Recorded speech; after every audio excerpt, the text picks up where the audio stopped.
ವಿಜಯಪುರ ಜಿಲ್ಲೆಯ ಬಸವ ಜನ್ಮಸ್ಥಳ ಇಂಗಳೇಶ್ವರ ಗ್ರಾಮದಲ್ಲಿ ಚರಂಡಿ ನೀರಿನ ಸಮಸ್ಯೆ ದಿನದಿಂದ ದಿನಕ್ಕೆ ಗಂಭೀರ ಸ್ವರೂಪ ಪಡೆದುಕೊಂಡಿದ್ದು, ಗ್ರಾಮಸ್ಥರು ತೀವ್ರ ಆಕ್ರೋಶ ವ್ಯಕ್ತಪಡಿಸಿದ್ದಾರೆ. ಗ್ರಾಮದಲ್ಲಿ ಮೂಲ ಸೌಕರ್ಯಗಳ ಕೊರತೆಯಿಂದ ಸಾರ್ವಜನಿಕರು ಸಂಕಷ್ಟ ಎದುರಿಸುತ್ತಿದ್ದಾರೆ ಎಂದು ಆರೋಪಿಸಲಾಗಿದೆ.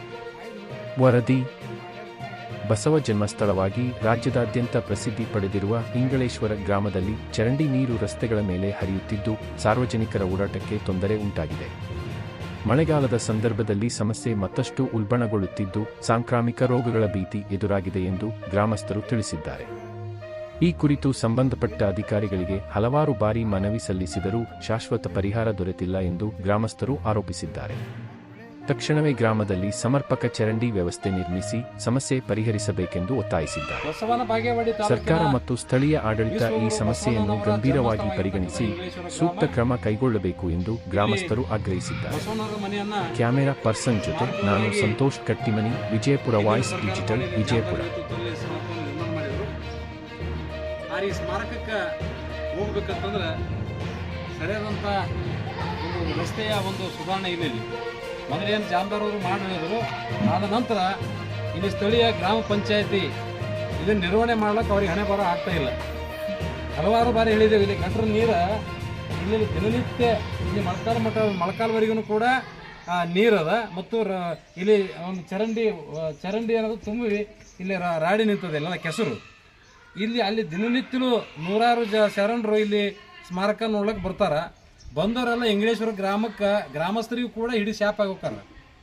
ಏನಿದು ಬಸವಣ್ಣ ಹುಟ್ಟಿದ ಊರವಾಗಿ ಈ ರೀತಿ ಜನ ಅದಾರೋ ಅಥವಾ ಸತ್ತಾರೋ ಅಥವಾ ಪಂಚಾಯತಿ ಅದೋ ಏನು ಬೆಂಕಿ ಎತ್ತದೋ ಪಂಚಾಯತಿಗೆ ಅಂತೇಳಿ ಎಲ್ಲರೂ ಹಿಡಿ ಶಾಪ್ ಹಾಕಿ ಉಗಿದು ಹೋಗ್ತಾರ.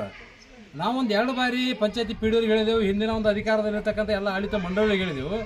ಯಾರು ಅದ್ರ ಬಗ್ಗೆ ಗಮನ ಹರಿಸಿಲ್ಲ, ಸಂಪೂರ್ಣ ನಿರ್ಲಕ್ಷ್ಯ ಅದ ಒಟ್ಟಾರೆ ಪಂಚಾಯತಿಯಲ್ಲಿ. ಮತ್ತು ಪಿ ಡಿ ಅವ್ರು ಏನು ಮಾಡಕತ್ತಾರ ಅಥವಾ ಮೇಲಾಧಿಕಾರಿ ಏನು ಮಾಡತ್ತಾರೋ ಅದು ನಮ್ಗೆ ಅರ್ಥ ಆಗೋಲ್ಲ. ಈಗ ಮತ್ತು ಈ ಗ್ರಾಮಸ್ಥರ ಒಂದು ಇಚ್ಛಾಶಕ್ತಿನೂ ಕೊರತದೆ. ಇಲ್ಲಿ ಬಸವಣ್ಣ ಹುಟ್ಟಿದ ಊರು ಅಂತಂದ್ರೆ ಹೆಂಗೆ ಇರಬೇಕಂತಕ್ಕಂಥದ್ದು ಕೂಡ ಪ್ರಜ್ಞೆ ಇಲ್ಲ. ಪರಸ್ಥಳದವ್ರು ಬಂದು ಈ ಕಡೆ ಬಸವ ಕಲ್ಯಾಣ, ಬೀದರ್, ಆ ಕಡೆ ಹೈದರಾಬಾದ್, ಕರ್ನಾಟಕದವರು ಅಪ್ಪಟ ಬಸವ ಅಭಿಮಾನಿಗಳದಾರ. ದಿನನಿತ್ಯ ನೂರಾರು ಜನ ಇಲ್ಲಿ ಬರ್ತಾರೆ. ಇದನ್ನು ದಾಟ್ಕೊಂಡು ಹೋಗ್ಬೇಕಾರೆ ಅವರು ಉಗಿದೇ ಹೋಗ್ತಾರೆ ಇಂಗ್ಲೇಶ್ವರ ಮಂದಿಗೆ. ಏನಪ್ಪ ಇದು ಇಂಗ್ಲೇಶ್ವರದಾಗ ಯಾರು ಹೇಳೋರಿಲ್ಲ ಕೇಳೋರಿಲ್ಲ, ಪಂಚಾಯತ್ ಹೇಳೋದೇ ಇಲ್ಲೋ. ಮತ್ತು ಬಸವಣ್ಣವ್ರ ಮನೆಗೆ ಹೋಗ್ಬೇಕಾದ್ರೆ ಇಷ್ಟೆಲ್ಲ ಗಟ್ರ ದಾಟಿ ಕೆಸರು ದಾಟಿ ಇಲ್ಲೆಲ್ಲ ಮನೆಯಾಗ್ಯದ ಪೂರ್ಣ. ಇದನ್ನು ಸುಧಾರಣೆ ಮಾಡೋಕ್ಕಾಗಲ್ಲಪ್ಪ ಅಂತಂದ್ರೆ ಇವ್ರಿಗೆ ನಾಚಿಕೆ ಆಗ್ಬೇಕು ಪಂಚಾಯತಿಯವರಿಗೆ. ಈಗ ಇದನ್ನು ನೋಡೋದು ಹುಳ ಉಪ್ಪಡಿ ಸೊಳ್ಳಿಗಳು ಮತ್ತು ಬಂದಂಥ ಜನರಿಗೆ ಏನು ಅನ್ಕೋತಾರೆ. ಈಗ ಸ್ವಾಮೀಜಿಯವ್ರು ಬಂದಿದ್ದರು, ಅವರೆಲ್ಲ ಬೈದು ಹೋದ್ರಲ್ಲ ಇಂಗ್ಲೀಷವ್ರ ಮಂದಿಗೆ. ಮತ್ತು ಇಷ್ಟೊಂದು ಪ್ರಜ್ಞೆ ಇಲ್ಲ. ಇದನ್ನ ಒಂದು ಸುಧಾರಣೆ ಮಾಡ್ಬೇಕು. ಇದನ್ನೇನು ನೀರು ನಿಲ್ಲದಾಗಿ ಏನಾದರೂ ವ್ಯವಸ್ಥೆ ಮಾಡ್ಬೇಕು. ಪಂಚಾಯತಿಯವ್ರ ಜವಾಬ್ದಾರಿ. ಹಿಂದೆ ಜಾಮದಾರರು ಹೇಳಿದ್ದಾರೆ, ಏನಾದರೂ ಚರಂಡಿ ನಿರ್ಮಾಣ ಮಾಡ್ಬೇಕಾದ್ರೆ ಮುಂಚೆನೇ ಮಾಡ್ರಿ, ನಂತರ ನಾವೆಲ್ಲ ಕಲ್ಲಿನ ರಸ್ತೆ ಮಾಡ್ತೇವೆ, ಕಾಂಕ್ರೀಟ್ ರಸ್ತೆ ಮಾಡ್ತೇವೆ, ಮಾಡಿದ ನಂತರ ಚರಂಡಿ ಮಾಡೋಕೆ ಕಷ್ಟ ಆಗ್ತದೆ, ಅದೆಲ್ಲ ರಸ್ತೆ ಹಾಳು ಮಾಡ್ತೀರಿ. ಈಗ ನೀವು ಏನು ಮಾಡೋಕ್ಕಾಗ್ಯದ ಮಾಡಿ ತಿಳ್ಕೊಂಡು ಹೇಳಿ ಅದಕ್ಕಾಗಿ ಮತ್ತು 1.5 ಕೋಟಿ ರೂಪಾಯಿ ಪಂಚಾಯತಿ ವ್ಯಾಪ್ತಿಗೆ ಬಂದಿದ್ದನ್ನು ಪ್ರಾಧಿಕಾರಕ್ಕೆ ನಾವು ಕೊಡಿಸಿದೆವು. ಮಾಡಿದ್ರು ಒಳ್ಳೆ ರೀತಿಯಿಂದ ರೋಡ್ ಮಾಡ್ಯಾರ ಜಾಮದಾರವರು. ಅದನ್ನು ಉಳಿಸ್ಕೊಳ್ಳುವಂಥ ಪರಿಸ್ಥಿತಿ ಪಂಚಾಯತಿಯವ್ರಿಗಿಲ್ಲ. ಇದು ಮಳೆ ನೀರು ಬಂದು ಅಷ್ಟೇ ಇರ್ತಿತ್ತು, ಯಾವಾಗಲೂ ಸದಾಕಾಲ ಇಷ್ಟೇ ಇರುತ್ತೆ. ಸದಾಕಾಲ ಚರಂಡಿ ನೀರು ಬಂದಿಲ್ಲ ಅಥವಾ ನಳ ಬಿಟ್ಟೋಗಮ್ಮ ಇದೇ ಪರಿಸ್ಥಿತಿ. ಸದಾಕಾಲ ಇಟ್ಟು ಇರ್ತೈತೆ ಅಂದಂಗತ್ರಿ. ಸದಾಕಾಲ ಇಷ್ಟು ಇದ್ದಿದ್ದೇ ಅದ. ಇದನ್ನು ದಾಟಿ ಹೋಗ್ಬೇಕಾದ್ರೆ ಕಷ್ಟ. ವೆಹಿಕಲ್ ತಂದವ್ರು ಅಂದ್ರೆ ನಾವು ಕಾರ್ನಾಗ ಬಂದವರು ಅಥವಾ ಬೈಕ್ನಾಗ ಬಂದವ್ರು ಹೆಂಗೆ ಹೋಗ್ಬಿಡ್ತಾರೆ ದಾಟ್ಕೊಂಡು. ನಡ್ಕೋತ ಹೋಗ್ರ ಪರಿಸ್ಥಿತಿ ಏನಿಲ್ಲಿ ಅಸಹ್ಯ ಅನಿಸ್ತದೆ ಇದೆಲ್ಲ ನೋಡಿದರೆ. ಅದಕ್ಕೆ ಏನು ಸ್ಥಳೀಯ ಗ್ರಾಮ ಪಂಚಾಯತಿಯವರು ಏನು ಪಿ ಡಿ ಒ ಅಥವಾ ಮೇಲಾಧಿಕಾರಿ, ತಾಲೂಕು ಪಂಚಾಯತಿ ಕಾರ್ಯನಿರ್ವಾಹಕ ಅಧಿಕಾರಿಗಳು ಸ್ವಲ್ಪ ಈ ಕಡೆ ತಲೆ ಹಾಕ್ಬೇಕು. ಅವರು ಇದು ನೋಡೋ ಬಂದು ಕಣ್ಣಾರೆ ಏನಾಗ್ಯದ ಪರಿಸ್ಥಿತಿ ಅನ್ನೋದು. ಬಸವಣ್ಣವರು ಹುಟ್ಟಿದ್ದು ಊರ. ಬಸವಣ್ಣ ಅಷ್ಟೇ ಅಲ್ಲ, ಹಲವಾರು ಶರಣರು, ಚನ್ನಬಸವಣ್ಣ, ಅಕ್ಕನಾಂಬಿಕೆ, ಗಂಗಾಂಬಿಕೆ, ನೀಲಾಂಬಿಕೆ ಎಲ್ಲ ಶರಣರು ಇಲ್ಲಿ ಹುಟ್ಟಿರ್ತಕ್ಕಂಥ ಒಂದು ಪವಿತ್ರ ಸ್ಥಾನ ಇಂಗಳೇಶ್ವರ ಗ್ರಾಮ. ಮತ್ತು ಈ ರೀತಿ ವ್ಯವಸ್ಥೆ ಅಸ್ತವ್ಯಸ್ತ ಆಗ್ಯದಪ್ಪ ಅಂತಂದಾಗ ಈಗ ಇವರಿಗೆ ಈಗ ಮನವಿ ಮಾಡ್ಕೋತೀರ ಮತ್ತು ಉಗ್ರ ಹೋರಾಟಕ್ಕೆ ಏನಾರ ಇಳಿತೀರಿ? ಇದು ಒಂದು ಬಾರಿ ಅವರಿಗೆ ಎಚ್ಚರಿಕೆ ಕೊಡ್ತೇವೆ. ಮನವಿ ಅಂತನಿಲ್ಲ, ಎಚ್ಚರಿಕೆ ಕೊಡ್ತೇವೆ. ಇದನ್ನು ಕೂಡಲೇ ಈ 2-3 ದಿವಸವಾಗಿ ಇದನ್ನು ರಿಪೇರಿ ಮಾಡಬೇಕು. ಇಲ್ಲಿ ನೀರು ಇಲ್ಲದಂಗೆ ಮಾಡಬೇಕು, ಮಲಿನತೆ ಇಲ್ಲಿ ಇರಬಾರ್ದು. ಅದೇನು ಮಾಡ್ತಾರೋ ಗೊತ್ತಿಲ್ಲ. ಕೂಡಲೇ ಅದನ್ನು 3-4 ದಿವಸ ಎಲ್ಲ ಸ್ವಚ್ಛ ಮಾಡಿ ನೀರು ಇಲ್ಲದಂಗೆ ವ್ಯವಸ್ಥೆ ಮಾಡಬೇಕು. ಅದಕ್ಕೂ ಇವರು ಮಾಡಲಿಲ್ಲ ಅಂತಂದರೆ ಅನಿವಾರ್ಯ ಪರಿಸ್ಥಿತಿ ಇದು ಮುಂದೆ ಹೋರಾಟಕ್ಕೆ ಇಳಿಬೇಕಾಗ್ತದೆ. ಎಚ್ಚರಿಕೆಯನ್ನು ಕೂಡ ಕೊಡ್ತೇವೆ. ಇದಕ್ಕೆ ಜಿಲ್ಲಾ ಪಂಚಾಯತಿಯ ಮುಖ್ಯ ಅಧಿಕಾರಿಗಳು, ತಾಲೂಕು ಪಂಚಾಯತಿಯ ಕಾರ್ಯನಿರ್ವಾಹಕ ಅಧಿಕಾರಿಗಳು ಕೂಡ ಇದು ಕೂಡಲೇ ಆಗಮಿಸಿ ಅದನ್ನು ಸ್ವಚ್ಛಗೊಳಿಸುವಂಥದ್ದು. ಈ ರೀತಿ ಮಲಿನಂಥ ನೀರು ನಿಂದಿರಬಾರ್ದು. ಅದೆಲ್ಲಿ ನೀರು ಕಳಿಸ್ತಾರೋ ಅದನ್ನು ವ್ಯವಸ್ಥೆ ಮಾಡಬೇಕಂತ ಅವರಿಗೆ ಒತ್ತಾಯಪಡಿಸ್ತೀವಿ. ಅರವಿಂದ್ ಕುಲಕರ್ಣಿ, ರೈತ ಹೋರಾಟಗಾರ, ಬಸವನ ಬಾಗೇವಾಡಿ ತಾಲೂಕಿನ ವಿಶ್ವಗುರು ಬಸವಣ್ಣನವರ ಜನ್ಮಸ್ಥಳವಾಗಿರ್ತಕ್ಕಂಥ ಇಂಗಳೇಶ್ವರ ಗ್ರಾಮ. ಇಲ್ಲಿ ಬಸವಣ್ಣವರ ಮನೆಯನ್ನು ಸ್ಮಾರಕವನ್ನಾಗಿ ಹಿಂದಿನ ಸರ್ಕಾರ ಮಾಡಿದೆ, ಜಾಮದಾರ್ ನೇತೃತ್ವದಲ್ಲಿ ಸ್ಮಾರಕವನ್ನು ನಿರ್ಮಾಣ ಮಾಡಿದರು. ಈ ಸ್ಮಾರಕಕ್ಕೆ ಹೋಗ್ಬೇಕಂತಂದ್ರೆ ಸರಿಯಾದಂಥ ಒಂದು ರಸ್ತೆಯ ಒಂದು ಸುಧಾರಣೆ ಇಲ್ಲಿ ಮೊದಲೇನು ಜಾಮದಾರ್ ಅವರು ಮಾಡಿ ಹೇಳಿದರು. ಆದ ನಂತರ ಇಲ್ಲಿ ಸ್ಥಳೀಯ ಗ್ರಾಮ ಪಂಚಾಯತಿ ಇದನ್ನು ನಿರ್ವಹಣೆ ಮಾಡ್ಲಿಕ್ಕೆ ಅವ್ರಿಗೆ ಹಣೆ ಬರ ಆಗ್ತಾಯಿಲ್ಲ. ಹಲವಾರು ಬಾರಿ ಹೇಳಿದ್ದೇವೆ, ಇಲ್ಲಿ ಗಟ್ರ ನೀರು ಇಲ್ಲಿ ದಿನನಿತ್ಯ ಇಲ್ಲಿ ಮೊಳಕಾಲ್ವರೆಗೂ ಕೂಡ ನೀರದ ಮತ್ತು ಇಲ್ಲಿ ಒಂದು ಚರಂಡಿ ಅನ್ನೋದು ತುಂಬಿ ಇಲ್ಲಿ ರಾಡಿ ನಿಂತದೆ ಎಲ್ಲ ಕೆಸರು. ಅಲ್ಲಿ ದಿನನಿತ್ಯಲೂ ನೂರಾರು ಶರಣರು ಇಲ್ಲಿ ಸ್ಮಾರಕ ನೋಡ್ಲಿಕ್ಕೆ ಬರ್ತಾರೆ. ಬಂದವರೆಲ್ಲ ಇಂಗ್ಲೇಶ್ವರ ಗ್ರಾಮಸ್ಥರಿಗೂ ಕೂಡ ಹಿಡಿ ಶಾಪ್ ಆಗಿ ಹೋಗ್ತಾರೆ.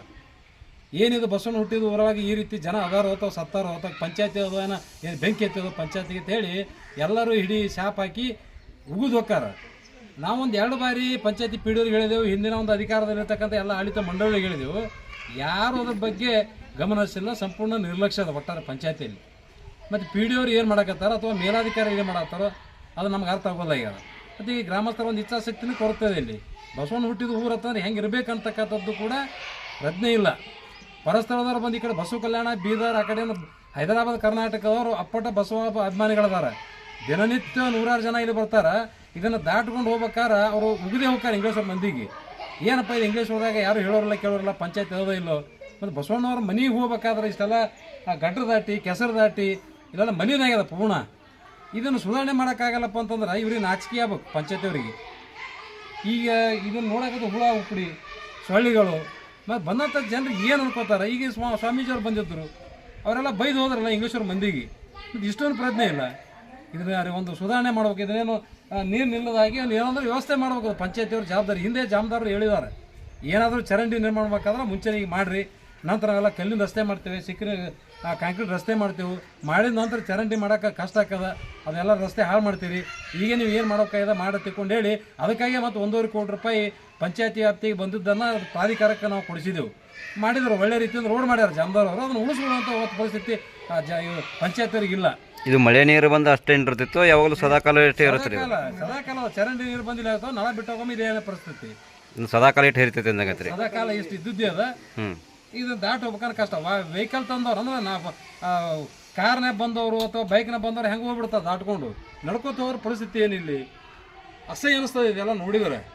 ಅದಕ್ಕೆ ಏನು ಸ್ಥಳೀಯ ಗ್ರಾಮ ಪಂಚಾಯತಿಯವರು ಏನು ಪಿ ಡಿ ಒ ಅಥವಾ ಮೇಲಾಧಿಕಾರಿ, ತಾಲೂಕು ಪಂಚಾಯತಿ ಕಾರ್ಯನಿರ್ವಾಹಕ ಅಧಿಕಾರಿಗಳು ಸ್ವಲ್ಪ ಈ ಕಡೆ ತಲೆ ಹಾಕ್ಬೇಕು. ಅವರು ಇದು ನೋಡೋ ಬಂದು ಕಣ್ಣಾರೆ ಏನಾಗ್ಯದ ಪರಿಸ್ಥಿತಿ ಅನ್ನೋದು. ಬಸವಣ್ಣವರು ಹುಟ್ಟಿದ್ದು ಊರ. ಬಸವಣ್ಣರು ಅಷ್ಟೇ ಅಲ್ಲ, ಹಲವಾರು ಶರಣರು, ಚನ್ನ ಬಸವಣ್ಣ, ಅಕ್ಕನಾಂಬಿಕೆ, ಗಂಗಾಂಬಿಕೆ, ನೀಲಾಂಬಿಕೆ ಎಲ್ಲ ಶರಣರು ಇಲ್ಲಿ ಹುಟ್ಟಿರ್ತಕ್ಕಂಥ ಒಂದು ಪವಿತ್ರ ಸ್ಥಾನ ಇಂಗ್ಲೇಶ್ವರ ಗ್ರಾಮ. ಮತ್ತು ಈ ರೀತಿ ವ್ಯವಸ್ಥೆ ಅಸ್ತವ್ಯಸ್ತ ಆಗ್ಯದಪ್ಪ ಅಂತಂದಾಗ ಇದು ಇವರಿಗೆ ಈಗ ಮನವಿ ಮಾಡ್ಕೋತೀರ ಮತ್ತು ಉಗ್ರ ಹೋರಾಟಕ್ಕೆ ಏನಾರ ಇಳಿತೀರಿ? ಇದು ಒಂದು ಬಾರಿ ಅವರಿಗೆ ಎಚ್ಚರಿಕೆ ಕೊಡ್ತೇವೆ, ಮನವಿ ಅಂತನಿಲ್ಲ, ಎಚ್ಚರಿಕೆ ಕೊಡ್ತೇವೆ. ಇದನ್ನು ಕೂಡಲೇ ಈ 2-3 ದಿವಸದೊಳಗೆ ಇದನ್ನು ರಿಪೇರಿ ಮಾಡಬೇಕು. ಇಲ್ಲಿ ನೀರು ಇಲ್ಲದಂಗೆ ಮಾಡಬೇಕು, ಮಲಿನತೆ ಇಲ್ಲಿ ಇರಬಾರ್ದು. ಅದೇನು ಮಾಡ್ತಾರೋ ಗೊತ್ತಿಲ್ಲ. ಕೂಡಲೇ ಅದನ್ನು 3-4 ದಿವಸ ಎಲ್ಲ ಸ್ವಚ್ಛ ಮಾಡಿ ನೀರು ಇಲ್ಲದಂಗೆ ವ್ಯವಸ್ಥೆ ಮಾಡಬೇಕು. ಅದಕ್ಕೂ ಇವರು ಮಾಡಲಿಲ್ಲ ಅಂತಂದರೆ ಅನಿವಾರ್ಯ ಪರಿಸ್ಥಿತಿ ಇದು ಮುಂದೆ ಹೋರಾಟಕ್ಕೆ ಇಳಿಬೇಕಾಗ್ತದೆ. ಎಚ್ಚರಿಕೆಯನ್ನು ಕೂಡ ಕೊಡ್ತೇವೆ. ಇದಕ್ಕೆ ಜಿಲ್ಲಾ ಪಂಚಾಯತಿಯ ಮುಖ್ಯ ಅಧಿಕಾರಿಗಳು, ತಾಲೂಕು ಪಂಚಾಯತಿಯ ಕಾರ್ಯನಿರ್ವಾಹಕ ಅಧಿಕಾರಿಗಳು ಕೂಡ ಇದು ಕೂಡಲೇ ಆಗಮಿಸಿ ಅದನ್ನು ಸ್ವಚ್ಛಗೊಳಿಸುವಂಥದ್ದು. ಈ ರೀತಿ ಮಲಿನಂಥ ನೀರು ನಿಂದಿರಬಾರ್ದು. ಅದೇನು ನೀರು ಕಳಿಸ್ತಾರೋ ಅದನ್ನು ವ್ಯವಸ್ಥೆ ಮಾಡಬೇಕಂತ ಅವರಿಗೆ ಒತ್ತಾಯಪಡಿಸ್ತೀವಿ. ಅರವಿಂದ್ ಕುಲಕರ್ಣಿ, ರೈತ ಹೋರಾಟಗಾರ.